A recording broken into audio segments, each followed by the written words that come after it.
गच्छामि बौद्धं शरणं गच्छामि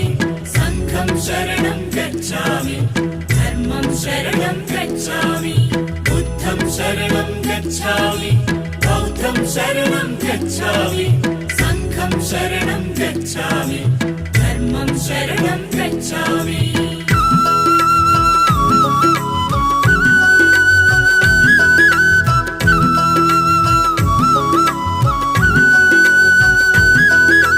కపిలవస్తు నగరం ఇది శుద్ధోదన రాజ్యం మాయా కడుపుల జననం ఇది మానవ జాతికి వరము ఈ భువనంపై ఓ బుద్ధుడు తన పేరే సిద్ధార్థుడు बुद्धं शरणं गच्छामि बौद्धं शरणं गच्छामि संघं शरणं